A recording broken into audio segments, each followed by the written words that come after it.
Hello, everyone, and welcome to today's session Leveraging Advanced Forensic Techniques for Efficient Incident Response. This is the fourth session of our CHFI series with Benny Cleveland. I'm Kainaz Baria, and I'll be your host for the day.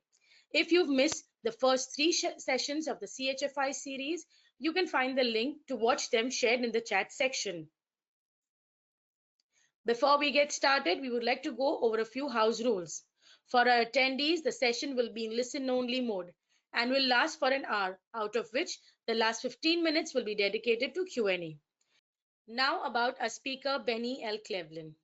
Benny is a distinguished cybersecurity leader with over 2 decades of experience in cyber incident management, enterprise security, and risk management, holding certifications such as CHFI, CCSO, CISM, CISA, CRISC, and CIPM. Benny has demonstrated exemplary leadership in incident response, forensics, and threat intelligence. Currently serving as the AVP of Cyber Incident Management at SHUB, he specializes in identifying high-risk vulnerabilities and mitigating ransomware.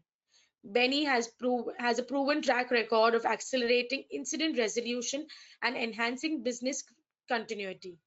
He is also a cybersecurity adjunct at Valley Forge Military Academy and College, where he teaches digital forensics.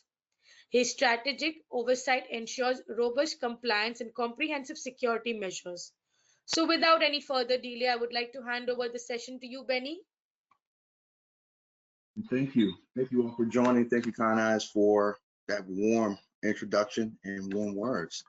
So let's get started. So as Kanaz just alluded, name is Benny Cleveland. I come to you with over 20 years of experience in incident response, digital forensics compliance, risk management, business continuity, planning, and also disaster recovery. My career spans over multiple industries, including pharmaceuticals, insurance, food services, and IT security, where I have successfully held technical and leadership roles. And during my career, I've had the privilege of working in Fortune 50, 100, and 500 companies. So with that being said, let's move on to our agenda so we have a good understanding as to what's to come today. I certainly want to make sure that you guys have enough time to ask questions. And so let's go through our agenda. So first, we'll begin by introducing the incident response and digital forensics process. Next, we will be exploring the key objectives of incident response. Then we'll break down the phases of incident response, followed by a very in-depth review of digital forensics techniques in action. We'll then dive into the advanced tools for digital forensics and discuss the legal and ethical considerations.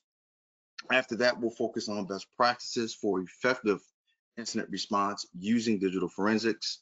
And we'll also be addressing some of the challenges faced in this field and the potential solutions. And then we'll finally wrap up with conclusions, key takeaways, and we'll open up the floor for your questions. So with that roadmap in mind, let's go ahead and dive into the heart of the presentation. And that's going to be, obviously, while we're here, incident response, right? And so obviously, most of you already know what incident response is, but incident response is a structured and proactive process aimed at detecting, mitigating, and recovering from cybersecurity incidents. Its primary objective is to minimize the damage caused by security breaches and restore operations with minimal disruption.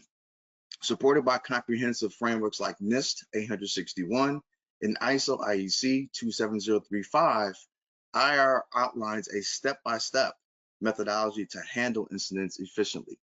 Now, the steps typically will involve preparation, which is establishing policies, tools, and team readiness. It then will be followed up by detection and analysis. And this is where we identify and understand the scope of the incident, followed by containment, eradication, and recovery. And this is where we isolate threats by removing the root cause and restoring normalcy. And then last, we have a post-incident activity where we review and improve processes to enhance future response efforts.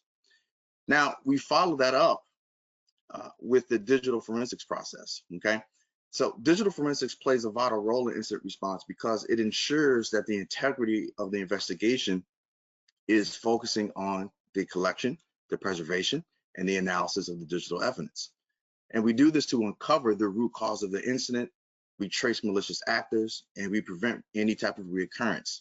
And again, frameworks like NIST, more specifically NIST 886 and ISO 27035 provide guidelines for managing evidence systematically, where we can ensure it remains reliable for legal or compliance purposes. The key aspects include evidence identification and preservation, which is securing and safeguarding the critical data, the analysis and reporting, where we derive actual insights to support decision-making and compliance, and admissibility of evidence. And this is where we ensure that the chain of custody and proper documentation for legal proceedings, okay? And then last, we have the integration of both of them, right? And this is where we kind of have a synergy between incident response and digital forensics, and it's basically going to strengthen the organization's ability to manage the security events efficiently and effectively. The forensic insights help to validate the scope of the incident. It certainly uncovers the vulnerabilities and provide detailed reports for stakeholders, including the regulatory bodies and law enforcement. This integration enables organizations to enhance their decision-making, meet legal regulatory standards, and build resilience. A well-integrated IR and digital forensic approach not only ensures effective incident management, but also builds a stronger security posture, helping organizations stay resilient in the face of evolving threats.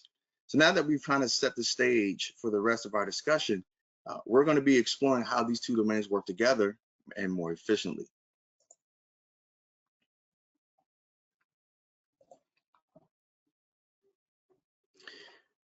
Now, the key objectives of incident response will typically start off with minimizing the damage, right? So when we say minimize damage, what do we mean? We're talking about the primary goal is to swiftly contain the incident, to limit its impact on systems, data, and operations. Now, this will involve isolating the affected system, cutting off unauthorized access, and halting the spread of the incident. This will also promote effective containment strategies where we reduce the overall cost of the incident and protect critical assets from further compromise. We then have the incident response to kind of mitigate the risk, right? So that's an actual item where not only do we address the immediate issue, but we also identify the underlying vulnerabilities exploited during the actual attack.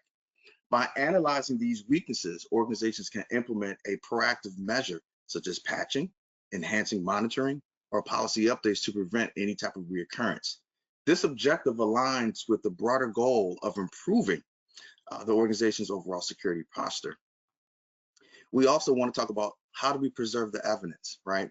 Proper evidence collection and handling are crucial for legal, regulatory, and investigative purposes. Digital forensics ensures that all artifacts, including logs, files, and other data, are gathered in a manner that maintains their integrity. Preserved evidence may be required for internal audits, external compliance reviews, or litigation, emphasizing the need for meticulous handling. And we also need to enable recovery, where the incident response facilitates the restoration of affected systems and services to normal operations as quickly and efficiently as possible. This will involve repairing impacted infrastructure, recovering lost or compromised data, and verifying that systems are free of malicious activity. The goal here is to minimize operational disruptions while ensuring a secure and stable environment. And last, we have improving our preparedness. Each incident provides valuable lessons that can be used to redefine or refine incident response strategies and their processes. Post-incident analysis and lessons learned activities help identify gaps in the response plan and areas for improvement. Over time, this continuous improvement strengthens the organization's readiness to handle future incidents more effectively and reduces their likelihood. These objectives form a foundation of a very effective incident response strategy, ensuring not only just to remediate the resolution, but also a long-term resilience and preparedness. So with these objectives in mind, let's now fast forward to how we can systemically achieve these through a phased approach.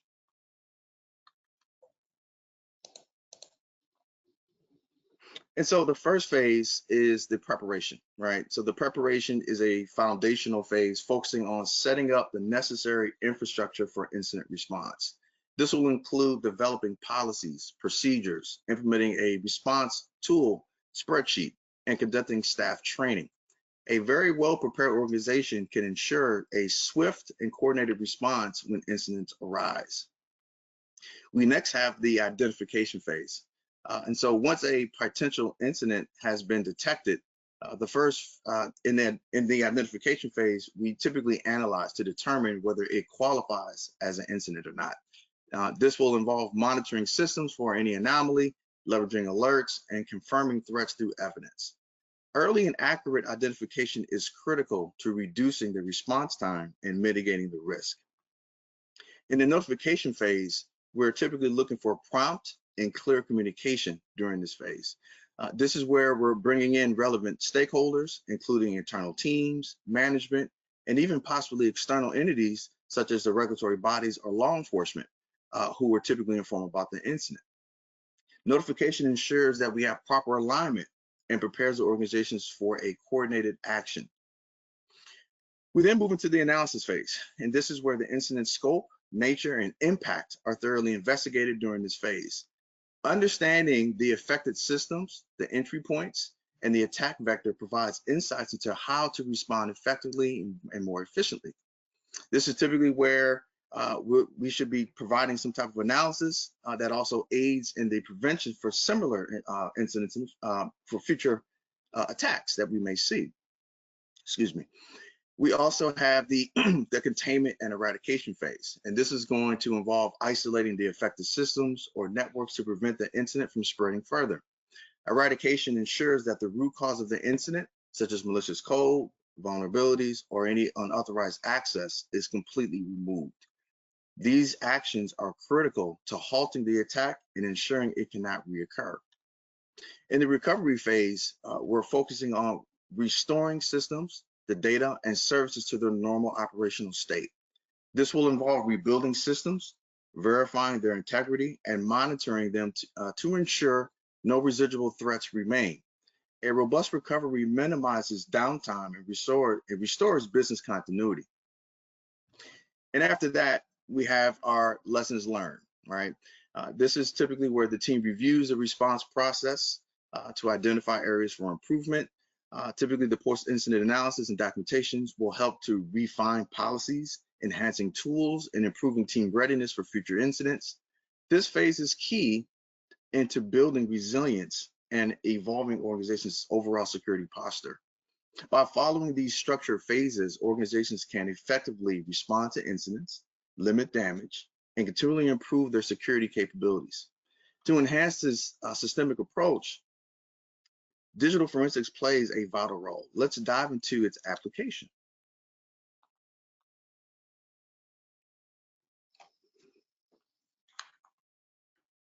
Forensic investigation involves a team of experts examining affected systems, such as computers or servers, to uncover evidence of malicious activities.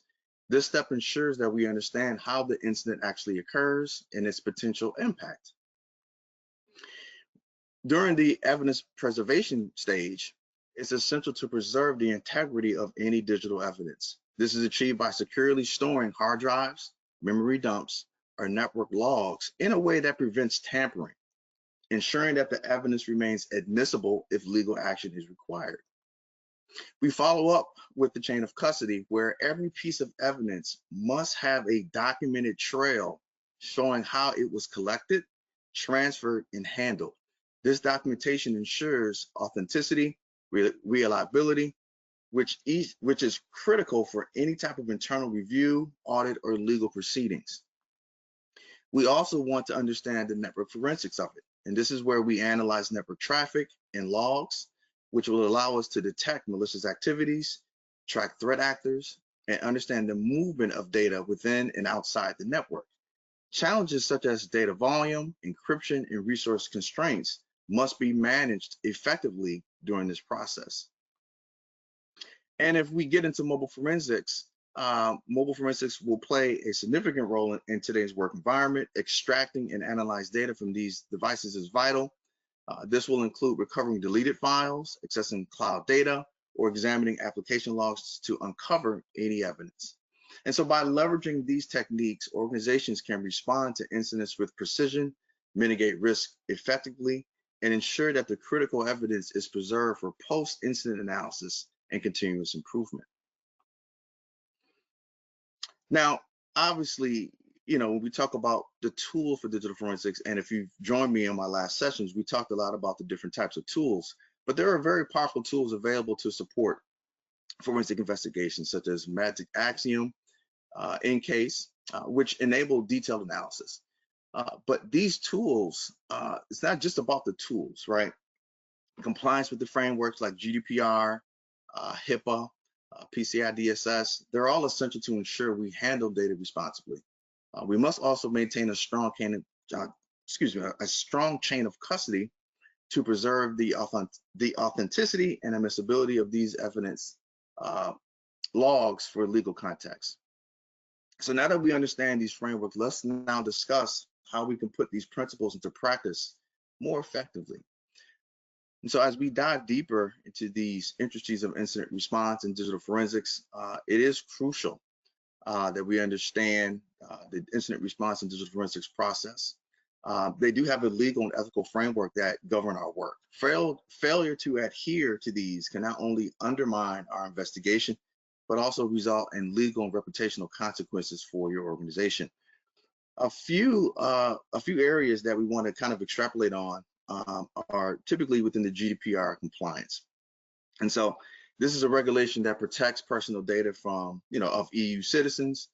It is essential to ensure that your data management practices adhere to its stringent requirements, from user profiles to health data and more. We also want to look at the HIPAA compliance. For organizations handling protected health information, robust security measures must align with the Health Insurance, Portability and Accountability Act to prevent breaches of sensitive medical records. And then we have PCI DSS compliance. If you are processing credit card transactions, your payment systems must meet the payment card industry data security standard to prevent fraud and maintain security. And responsible data handling. This is about prioritizing privacy and confidentiality when managing sensitive personal or financial information, ensuring data breaches are avoided at all costs. And then we have maintaining chain of custody, right? So this can't be overstated. Thorough documentation of the collection, handling, and storage of digital evidence ensures, and again, you've heard me say this several times, admissibility and integrity in legal proceedings. Sorry. And so we want to make sure that all of these compliance frameworks are not only legal within our own organization, but they have to be a necessity and ethical to maintain a proper incident response and digital forensics framework. So now let's transition to discussing best practices that integrate these considerations into effective incident response. So to ensure that we have an effective response, we recommend the following best practices. So when we talk about incident response, we need to develop a comprehensive incident response plan. So you may ask, well, why is this important?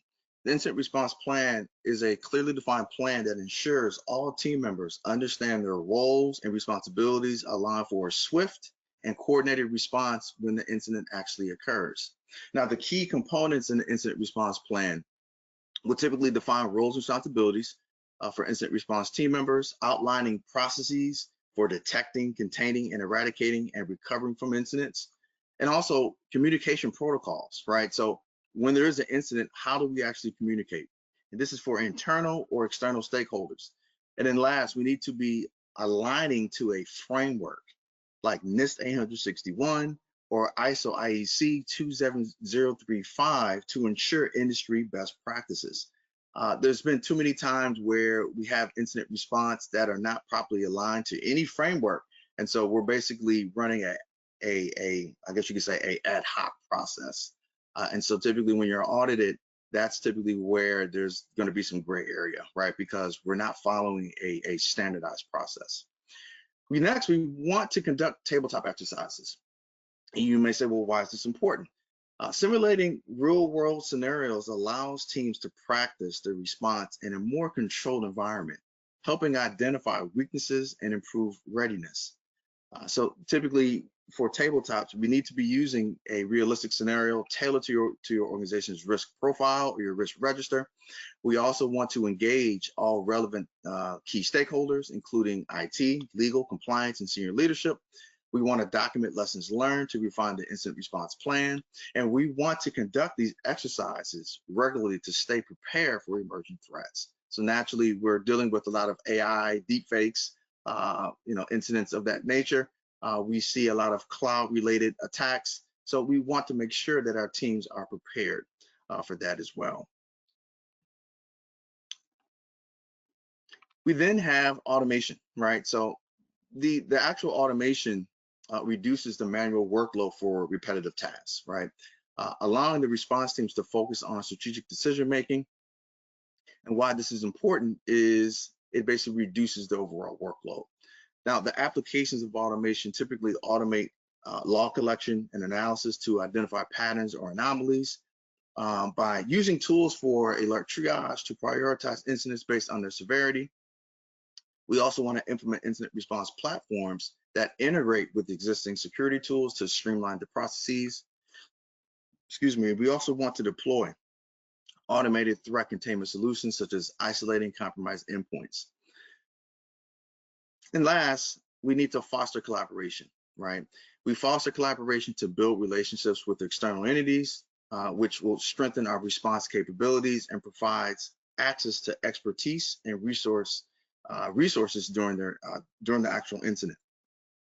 Now, how this actually works is by establishing partnerships with our local law enforcement, state law enforcement, or even at the federal level, and cybersecurity agencies for support during our investigations.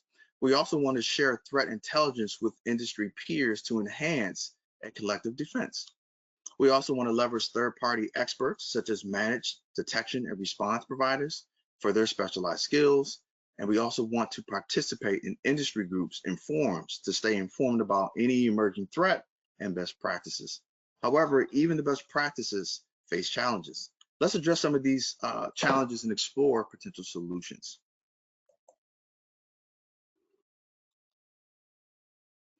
Now, when we talk about challenges and solutions in digital forensics, we typically are speaking to how we handle encrypted data, right? The challenge here is encrypted data poses significant obstacles during our investigations, as access to critical evidence can be restricted without proper decryption capabilities. Balancing data privacy and security with authorized access adds complexity.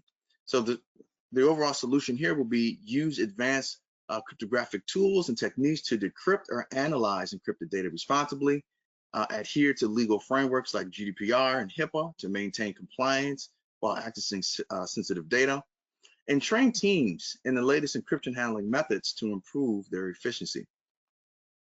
We also want to combat advanced persistent threats, or APTs. The challenges here is that typically APTs are extremely sophisticated. They are typically targeted attacks that often remain undetected for long periods of time. And so by bypassing traditional security measures, they typically involve multiple stages from reconnaissance and or data exfiltration. So here we need to leverage advanced threat intelligence platforms to detect and analyze APTs. We need to invest in proactive measures like endpoint detection and response, EDR solutions, to monitor and mitigate suspicious activities. And we also need to develop specialized skills in malware analysis and threat hunting to counteract the APTs more efficiently and more effectively. We also have challenges when we talk about managing multi-jurisdictional investigations. And these are investigations spanning into multiple jurisdictions, which involve navigating diverse legal, regulatory, and cultural landscapes. Coordinating efforts across international borders can lead to delays or even miscommunication. So here, the solution would be foster cross-border collaboration by building partnerships with law enforcement and regulatory bodies, establishing clear protocols and mutual agreements for evidence sharing and investigation processes, and utilizing global investigation frameworks such as the Interpol and the International Cybercrime Task Forces to streamline the effort. And so by addressing these challenges with robust solutions, organizations can strengthen their capabilities in digital forensics and also within incident response, in ensuring a more secure and resilient posture. So let's bring everything together as we conclude our discussion. We could take a moment to reflect on what we covered today. I know there was a lot, but certainly we established the foundations of incident response and digital forensics. We discussed how they work together to detect, respond to, and learn from cybersecurity incidents. You learn how digital forensics serves as a critical component of incident response by preserving and analyzing evidence to uncover the root cause of incidents. Next, we explored the key objectives of incident response, which include minimizing damage, mitigating risk, and preserving evidence, enabling recovery and improving how prepared we are. These goals guide every action during an actual incident. We then broke down the phases of incident response, from preparation and identification to containment, eradication, recovery, and lessons learned. We understood that each phase plays a vital role in ensuring a thorough and effective response to cybersecurity incidents. And in our discussion of digital forensics techniques, we examined practical methods such as data collection, evidence preservation, analysis, and reporting. Now, these techniques are critical for uncovering insights and ensuring that evidence and data in a legal compliance scenario. We also covered the advanced tools available for digital forensics, as well as the importance of adhering to legal and ethical considerations like GDPR, HIPAA, and PCI DSS. Maintaining a strong chain of custody and complying with these frameworks are non-negotiable for any organization handling sensitive data. To tie it all together, we shared the best practices for incident response, including the value of preparation through detailed plans, tabletop exercises, automation, and collaboration with external experts. At the same time, we also addressed common challenges such as encrypted data, advanced persistent threats, and multi-jurisdictional investigations. And we also provided solutions to navigate these obstacles effectively. So by the end, what you should have gained from this webinar is the critical role of incident response and digital forensics in addressing cybersecurity incidents, the systematic approach to managing incidents from preparing to lessons learned, the practical techniques and tools for collecting, preserving, and analyzing digital evidence, the importance of legal and ethical compliance in your forensic and incident response practices, and your actionable best practices to enhance your organization's response capabilities and prepare for future challenges. So as you return to your roles, I encourage you to apply these insights to strengthen your incident response processes. By staying proactive, collaborative, and informed, you can mitigate risks and enhance the resilience of your organization. Thank you again for your time and your attention to detail today. And we can now open up the floor for questions. I'll turn this back over to you, Keynote, and we can take it from there. Thank you. Thank you very much, Benny, for delivering such an insightful and informative session. We found the webinar very engaging and hope it was valuable for you as well. Absolutely. So, thank you.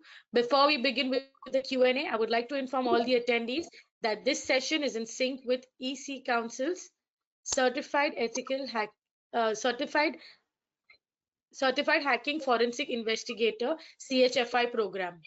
EC Council Certified Hacking Forensic Investigator certification is an ANSI ANSI accredited lab-focused program offering comprehensive and vendor-neutral training in digital forensics.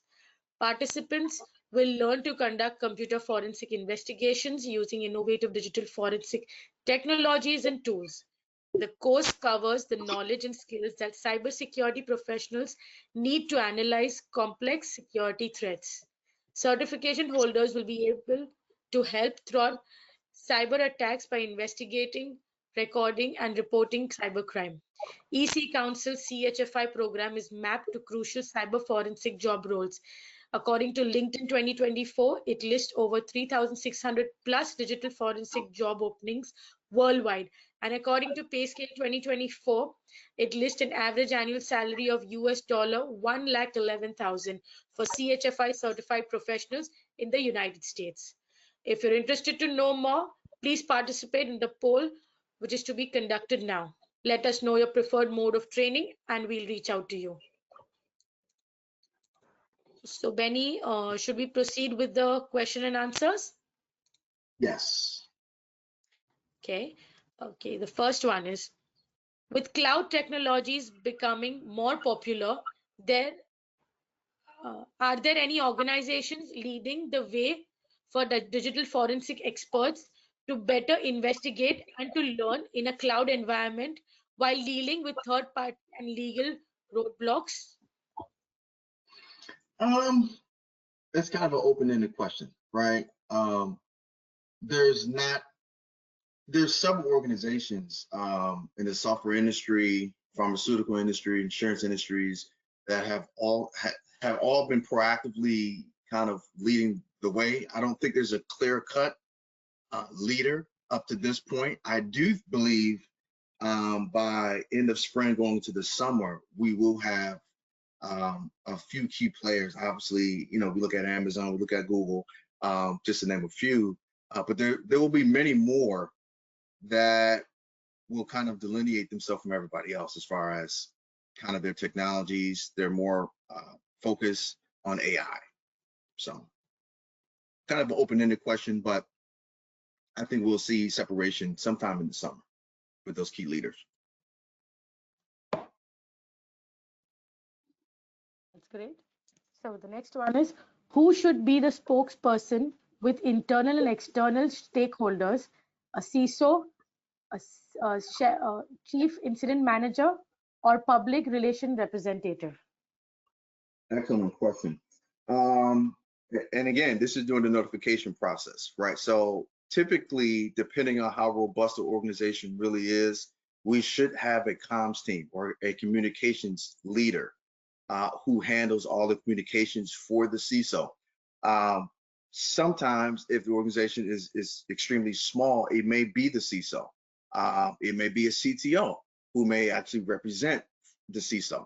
So it just really depends on the hierarchy system of the organization. If we are robust, we have a lot of key members of our IR staff or team or extended team, as I usually say, we should have a communications personnel or even a legal person that will speak on the behalf of the incident.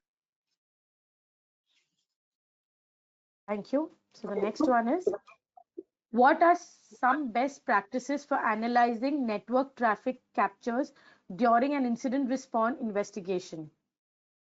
Excellent question. So this is where utilizing the right tool, right? So if we're looking at network traffic, there's several tools, right? Whether we're using a NIP or a HIP, some type of intrusion prevention system, or we're using some type of network analyzer, or even something open source like Wireshark. There's several tools that will do that for us. Also, forensic tools have the capability to analyze the network traffic as well, if we have the right sensor on there as well. We also have MSSPs. We have several vendors like CrowdStrike, SentinelOne, who also can kind of give us the same type of behavior. And then last, we have Palo Alto. We have a lot of firewall details that we can utilize. So that's essentially where we would use a combination of those tools. Hopefully I answered that question. We can move on to the next. Sure. The next one is, how can we use Wireshark for advanced forensic techniques? Wow, loaded question. There's a lot of ways you use Wireshark. I don't have time to kind of go into too much detail, but if you are pretty astute to using Wireshark, there's a lot of tagging in there. There's a lot of filtering that's in there. But there's a lot of ways. I would certainly like you to ping me on LinkedIn. We can go in a little bit deeper. But there's a lot of ways. I actually created a playbook for using Wireshark. But yes, it could be used. It has a lot of great features, a lot of color coding features in there, depending on what you're trying to look at.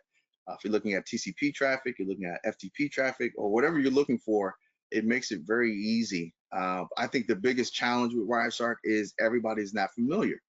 Like, what are we looking for? Like, how do we separate, the different sorts of traffic in Wireshark, right? What do the color codes mean? Stuff like that. So, but yeah, certainly Wireshark is a great tool. Just keep in mind that there's some other tools that go more granular. So just keep that in mind. But great tool to use though. Thank you, Benny. We'll go on to the next one. Currently, I am into senior cybersecurity analyst. How can I move to cyber forensics? What are the key factors that should be known to move as forensic analyst? Great question. So more than likely, if you are a cybersecurity analyst, you're already kind of touching what you're going to be doing in digital forensics, right? The CHFI will basically expose you to basically the investigation process, a lot of the tools that we talked about in this webinar. But I would say focus on the CEH and the CHFI. Those will kind of be your next step to really break through into digital forensics. The CEH is great because it kind of gives you or exposes you to a lot of the tools. The CHFI puts those tools in action, right? You learn about the kill chain. You're going to learn about, how do you protect any investigation from a geographic perspective, like, who do you work with, stuff like that. And it puts you in a different mindset. So hopefully, to answer your question, I would certainly say CEH and CHFI would kind of be your progression to really get into a true digital forensics model. Thank you. We'll move on to the next one. What steps are important to consider in live incident management? Excellent question. So the biggest step, obviously, is how do we preserve, right? The preservation stage is the most crucial because if the data has been altered or the integrity has been lost, it's basically inadmissible in court. Keep in mind, the mindset for any investigation is the data that I'm dealing with admissible in court? If we are prosecuting the subject, will that information be admissible? Meaning, how have we maintained our chain of custody? Have we tampered? Have we touched? Have we unplugged the cable, right? And keep in mind, most devices in an enterprise standpoint are going to be using DHCP, right? So the IP is assigned to that device. If we lose that traffic, right, it's going to assign a brand new IP address. So we may lose. Now, yes, we can go and look at some of the event viewer logs, right? But if we're looking for real active data during up to that actual point, we're going to lose that information. So to answer the question is, how do we preserve the data? Obviously, containing the crime scene is going to be also, that's kind of like a 1B, right? 1A is preservation. 1B is how do we contain our environment? This is typically the reason why you'll see like yellow tape, right? For a crime scene, it's basically the same thing for a cybercrime. A cybercrime. It's the same thing where we need to kind of mark off our overall process to ensure that nobody tampers with the evidence that we're working on. And then obviously we're documenting, right? That will probably be a 1C, is how do we document everything, right? And again, I can't notice I'm giving you 1A, 1B, and 1C. These are all very important steps that have to happen kind of in parallel, right? Documentation is everything. What time did it happen? Timestamps from a system or device. If you're doing mobile forensics, it's the same thing. We need timestamps, right? We need everything that will prove our case. And again, you usually will find a lot of these details in the chain of custody form, right? Now, how granular the chain of custody form will really depend on what you currently have or what framework are you following, okay? But these are the things that are paramount for your investigation. Thank you. We'll move on to the next one. Hi, Benny. On one hand, incident response aims to recover system as fast as possible, while forensic aims to collect evidence for analysis before recovery? How does this conflict smoothen out in real life situation? Yeah, so great question, by the way. This is all contingent on the organization. And the reason why I put it on the organization is every organization has a priority level. Some only care about just get right to containment. We don't care how you did it, just contain it, right? Other organizations care about the process, right? So they understand that if we get audited, if this goes to court, we don't have the right admissible information, they will throw everything out. And now we have nothing, right? So again, it's going to really be contingent on the organization. Is our primary objective speed, right? Just to get it done. It doesn't matter how you do it, or are we looking to follow best practices? And so this is where we have two imperatives here. This is typically where, do we have the right people at the top of the pyramid, or do we have people who just want to get the job done? There's no right or wrong way to do it, essentially, but in theory, we have to look at, is this going to be admissible? Everything always evolves about being admissible. There's always another level to this. And if we're only going for speed, more than likely you will be missing out on some critical steps. If we're doing mobile forensics and we need a WhatsApp, we need the email, we need the calendar, there's a good chance we're just rushing. We're going to miss some of the details in WhatsApp. We're going to miss some of those traces somewhere in that mobile device, or we may even miss a timestamp. If you're using tools that kind of forces you down going best, like if we're using Axiom, for example, it's going to force you because you have to first build your case, put in the time, put in what you're looking for. Most tools will do this as well, but it's going to kind of force you to make sure that you're following once we've already contained that device. All right, so again, it's going to come down to the organization, whether or not are we just looking for speed, or are we looking to follow best practices? Thank you. Next one is, how can we mitigate AI created malicious attacks, or cybersecurity experts building are cybersecurity experts building some advanced tools, or is there any research going on in this field? Wow, loaded question. Excellent question, by the way. Yes, there are several ways. So think about it like this. So AI is everywhere now, right? It is on the cusp of all of our technology. So AI can be used for good, or it can be used for bad, right? It's really the person using AI as a tool. And so obviously there are several tools that are preventing AI attacks. For example, like deepfakes, right?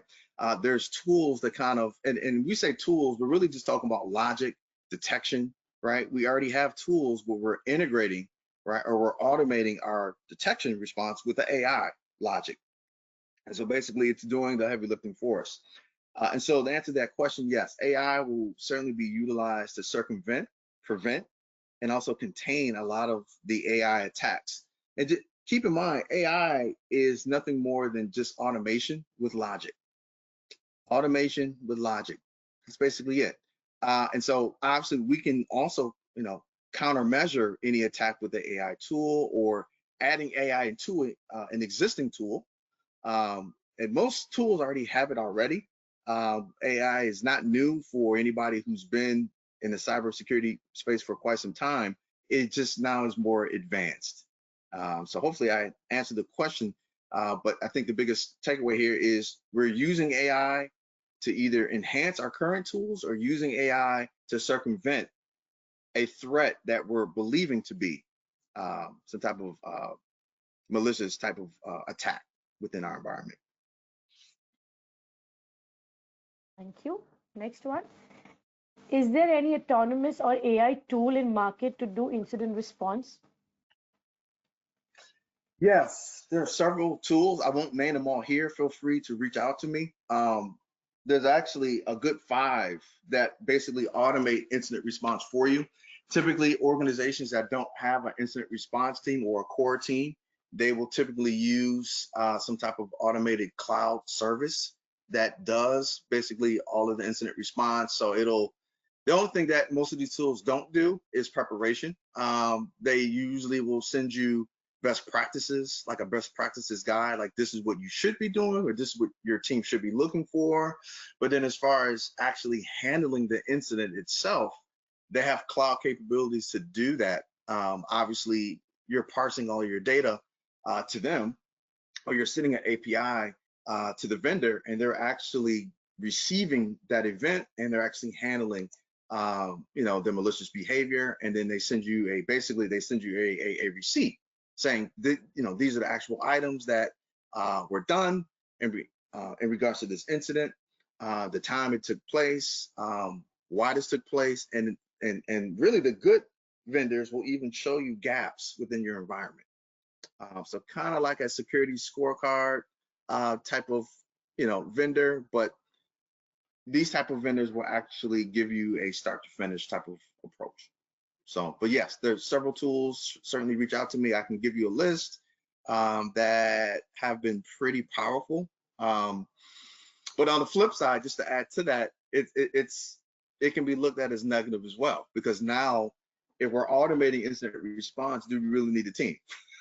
Right? If we're able to automate the whole incident response process, do we need a security analyst to remediate? Do we need a security engineer? Right? So there's pros and cons going both ways. But to answer your question, yes, there are several vendors out there that do the automated incident response, but it really depends on budget. It depends on how large the organization is and what the organization really cares about. Thank you. We'll take down last two questions for the day. Now AI security engineer is coming up. How do you recommend it? I'm sorry, could you answer that question one more time? I'm sorry. Sure. Nowadays, AI security engineer is coming up. How do you recommend it?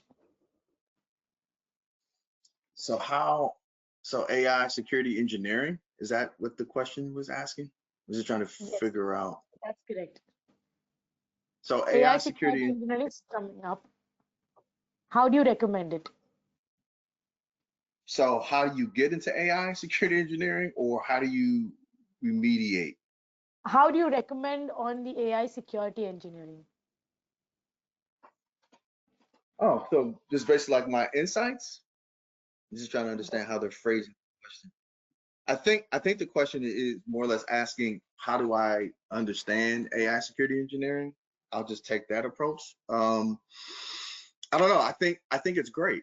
I think AI security engineering is great. For those who live in the States, our latest president is targeting over 500. I think it's $500 billion. Correct me if I'm wrong, I'm not sure, but I believe they're dedicating a lot of funding to AI. And so when we talk about AI security engineering, I think that's paramount. There are certain parts over the world who have already basically have embraced AI 1,000%. So certainly, I think the engineering aspect, developing new products out of the engineering process, or remediating various attacks, I think both will serve huge dividends for everybody around the world. Thank you, Benny. We'll go with the last question. How to use modern AI tools to minimize cyber attacks and build effective solutions? Excellent question. So I was talking to somebody about this yesterday. When we talk about mobile forensics, we're typically talking about an MDM solution, right? And so for those who are on the call still, you should be familiar with an MDM, mobile device management system or platform. Azure is one of them. Good is an older one. These tools already have AI capabilities where we can monitor that device, right? So essentially, managing it is the easy part, right? Because the platforms, they're pretty much open to that administrator to control and push policies to them. So I don't think anything has really changed there. MDM has been around for a while.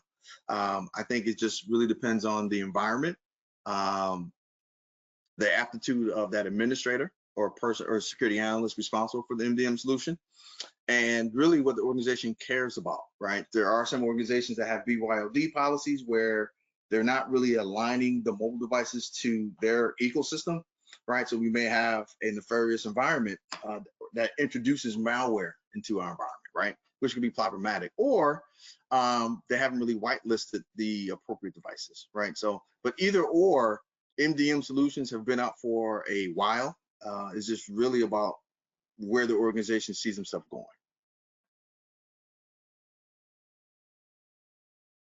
Thank you so much to our wonderful speaker, Benny, for answering those questions and for the Thank great you. presentation and the knowledge that you've shared with our great audience. Thank It you. was a Thank pleasure you. to have you with us, and we're looking for more and more sessions with you. So before we conclude the webinar, Benny, would you like to give a short message to our audiences? Just want to say thank you all for your time and attention today. I hope that this session has provided you with actual knowledge to strengthen your incident response processes.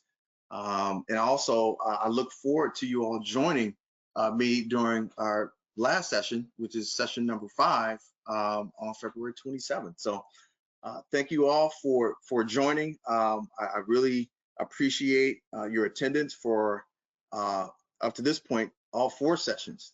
And so I look forward to speaking with you either on LinkedIn or on our next session. So thank you so much. Thank you, EC Council, Kind Eyes, for putting this all together. It's really a joy and pleasure to speak to you guys on what I have so much passion for, which is incident response and digital forensics. So thank you for attending today's session. Thank you so much, Benny.